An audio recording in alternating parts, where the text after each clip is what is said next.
सीधे आपको अब गाजियाबाद लेकर चलते हैं, जहां पर प्रधानमंत्री रोड शो कर रहे हैं। इस वक्त ये तस्वीरें आप देखिए, लोगों का हुजूम वहां पर उमड़ा हुआ है। प्रधानमंत्री का रोड शो शुरू हो चुका है।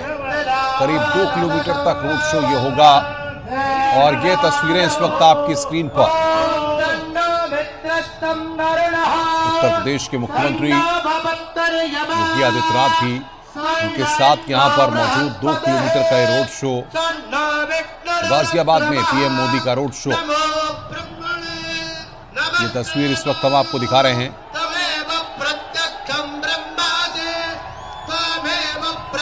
गाजियाबाद से ये तस्वीर आप देख रहे हैं। प्रधानमंत्री नरेंद्र मोदी का रोड शो इस वक्त हम आपको दिखा रहे हैं। करीब 2 किलोमीटर तक ये रोड शो होगा।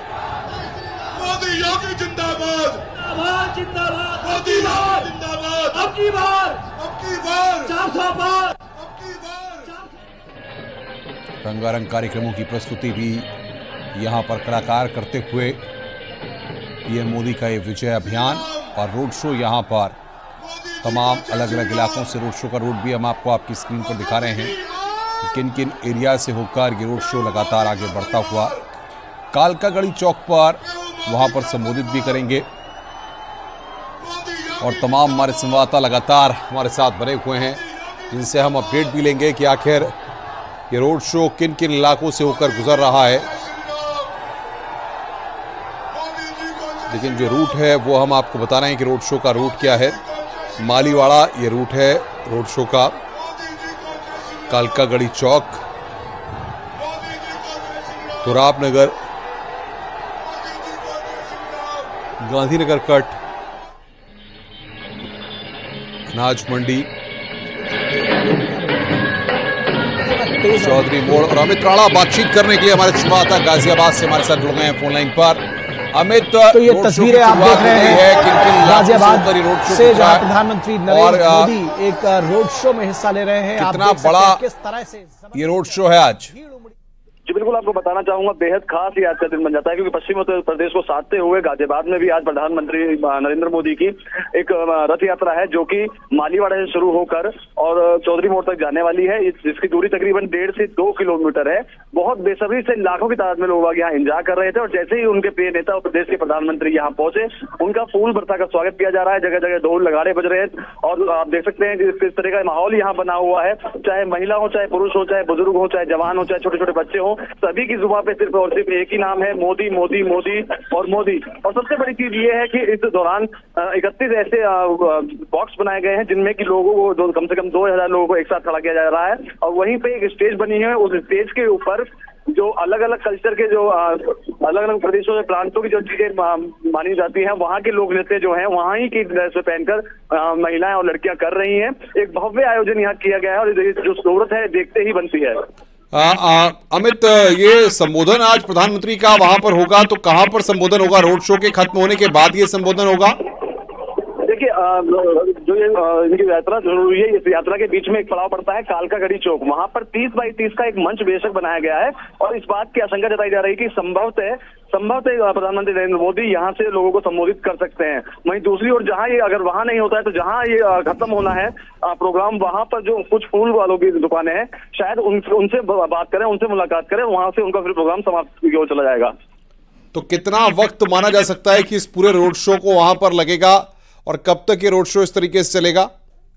देखिए, आपको बताना चाहूंगा, महज 2 किलोमीटर का ये पूरा रोड शो है, लेकिन जिस तरह से लाखों की तादाद में लोग बाग यहाँ इकट्ठा हुए हैं अपने प्रधानमंत्री नरेंद्र मोदी को देख सिर्फ एक झलक भर पाने के लिए, तो ऐसे में बहुत धीमी गति से रोड शो को चलाया जा रहा है। और कम से कम जो अमूमन आइडिया लगा के चल रहे हैं कि वो 1 से 1.5 घंटा 2 किलोमीटर के लंबे रास्ते को तय करने में उनको लग जाएगा। सुरक्षा के किस तरीके के इंतजाम वहां पर हैं? और जरा पूरे एरिया को आप एक बार फिर बताइए, इस रूट को आप बताइए कि फिलहाल ये रोड शो कहां तक पहुंचा है और कौन कौन से इलाके आगे पड़ने हैं। देखिए, मैं आपको बताना चाहूंगा, जैसे आपको पूर्व में बताया था कि ये मालीवाड़ा चौक से शुरू होगा, जो कि बिल्कुल शहर के बीचों बीच है। सन 2022 में विधानसभा चुनाव का जैसे ही आगाज हुआ था, तब यहीं से खुद मुख्यमंत्री योगी आदित्यनाथ ने भी अपना रोड शो किया था। अभी उनका काफिला मालीवाड़ से बस महज निकला ही है। रास्ते में अभी चंद्रपुरी पड़ने वाली, चंद्रपुरी से आगे जो मेन एक बढ़ेगा रास्ता वो पड़ेगा कालकागढ़ी चौक, उस चौराहे पे जहाँ की अलग अलग तरह के स्टेज चलाई गई हैं, वहां पर ढोल नगाड़े बज रहे हैं, सुनाई दे रहा होगा मेरे पीछे। इतना ही नहीं, यहाँ पर स्वागत की भी तैयारी जोरदार तरीके से की है। रास्ते भर में उनके ऊपर फूल बरसाए जा रहे हैं। इससे अगला पड़ाव पड़ता है तुलाव नगर, तुलाव नगर से फिर थोड़ा सा आगे गांधीनगर, गांधीनगर से फिर आगे चौधरी मोड़ आ जाता है, जो जहां पर ये समाप्त होगा। और ऐसे में अगर मैं सुरक्षा के लिहाज से बात कहूं तो ड्रोन लगातार यहाँ उड़ रहे हैं, साथ ही 5000 पुलिस कर्मियों की तैनाती यहाँ की गई है, जिसमें कई केंद्रीय एजेंसियां भी शामिल है और चप्पे चप्पे पर नजर है। LIU के लोग सादी ड्रेस में घूम रहे हैं और लोगों के बीच में जो बॉक्स बनाए हैं उन बॉक्सेस में गए हुए हैं, और जो लोग बाग यहाँ आ रहे हैं बाहर से उनको बड़ी ही चेकिंग के बाद ही अंदर एंट्री दी जा रही है। उनके हाथ पे एक बैंड बांधा जा रहा है, बैंड बांधने के बाद ही वो अंदर तक आ पा रहे हैं। 2 लेयर इसमें बनाई गई हैं, उन 2 लेयर से पीछे तीसरी लेयर में आम जनता खड़ी होगी, जो भाजपा कार्यकर्ता खड़े होंगे वो होंगे, और बीच में बिल्कुल बीच में प्रधानमंत्री नरेंद्र मोदी का रोड शो चलेगा। मुख्यमंत्री योगी आदित्यनाथ भी उनके साथ है। अमित, इससे पहले भी आपने कई रोड शो देखे हैं और 2024 का सियासी दंगल है, इस बार के मुकाबले को किस तरीके से देखा जा रहा है और क्या माना जाए ये road show Bharatiya Janata party के प्रत्याशी के लिए कितना पॉजिटिव फैक्टर साबित होगा? देखिए अनुपम, अगर आपने दंगल की बात की है तो मैं आपको सिंपल से एक बात बता देता हूं कि विपक्ष तो रहा ही नहीं है। यही वजह भी है कि चुनाव आने को है, पहले फेज का होना है, दूसरे फेज के चुनाव होने हैं, उसमें 26 तारीख को गाजियाबाद में चुनाव होने हैं। लेकिन एक अकेली भाजपा के अलावा किसी ने भी गाजियाबाद में अपने प्रत्याशी के फेवर में कोई रैली, कोई जनसभा या कोई ऐसा चेहरा सामने लाकर उसे संबोधित नहीं कराया है जो कि लोगों पे इफेक्ट डाल सके। चाहे वो गठबंधन की हम बात करें, गठबंधन में यहाँ की जो सीट गई है वो कांग्रेस के पाले में गई है, डोली शर्मा उसके लिए खड़ी हुई है, लेकिन अभी तक कोई बड़ा चेहरा यहाँ पर नहीं आया है।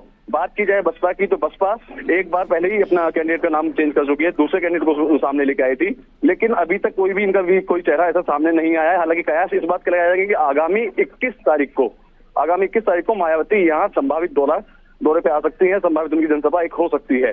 तो जो आपने दंगल की बात कही, दंगल से अभी तक की तस्वीर तो ये साफ करती है कि विपक्ष अपने आप को पहले ही हार मान चुका है। राजनीति का मतलब होता है राज प्लस नीति। राज इनके पास रहा नहीं और चुनाव लड़ने की नीति शायद इनके पास रही नहीं। ये कारण है कि विपक्ष में अभी तक कोई हलचल मेरे को यहाँ नजर नहीं आ रही है। जबकि गाजियाबाद में जिस दिन अतुल गर्ग जो कि लोकसभा प्रत्याशी हैं उनका नामांकन हुआ था, नामांकन के दिन ही यहाँ पर राजनाथ सिंह जी थे। उसके बाद यहाँ पर आज खुद प्रधानमंत्री नरेंद्र मोदी हैं, योगी जी हैं, और भी दौरे यहाँ लगातार चलते रहेंगे। तो ये कहना अतिशयोक्ति नहीं होगा कि विपक्ष पहले से ही हार मान चुका है। ना उनके पास राज तो उनके पास बचा नहीं है, नीति उनके पास कुछ है नहीं। बिल्कुल अमित, लेकिन जिस तरीके से हम देख रहे हैं कि प्रधानमंत्री का रोड शो धीरे धीरे आगे बढ़ रहा है और लगातार लोगों का उत्साह भी यहाँ पर देखने को मिल रहा है कि बड़ी संख्या में लोग उत्साह से लबरेज हैं। क्या आपने बहुत लोगों से बातचीत की होगी, क्या उनका कहना है? हर एक की जुबान पे सिर्फ एक ही नाम है, मोदी, मोदी और सिर्फ मोदी। उनका कहना यह है कि मोदी हैं जो सब प्रत्येक वर्ग के बारे में सोचते हैं, मोदी हैं जो प्रत्येक व्यक्ति के बारे में सोचते हैं, मोदी हैं जिन्होंने गरीब अमीर का भेदभाव मिटाते हुए सभी को एक समान मानते हुए सभी के लिए काम किया, और शायद ही ऐसा कोई वर्ग हो जिसके लिए उन्होंने काम नहीं किया। यही कारण भी है कि उनकी लोकप्रियता न सिर्फ भारत बल्कि भारत से भी बाहर है। और आज की अगर मैं बात करूं तो जिस जगह पे मैं खड़ा हुआ हूँ कालकागढ़ी चौक पर, यहाँ छोटे छोटे बच्चे आए हुए हैं। एक जमाना हुआ करता था अनुपम, आपको भी याद होगा कि छोटे बच्चों को अपने प्रधानमंत्री का नाम तक नहीं पता हुआ करता था, लेकिन आज छोटे से छोटे बच्चे से जो पढ़ता है आप उससे पूछेंगे तो बड़े प्यार से जवाब देता है मोदी।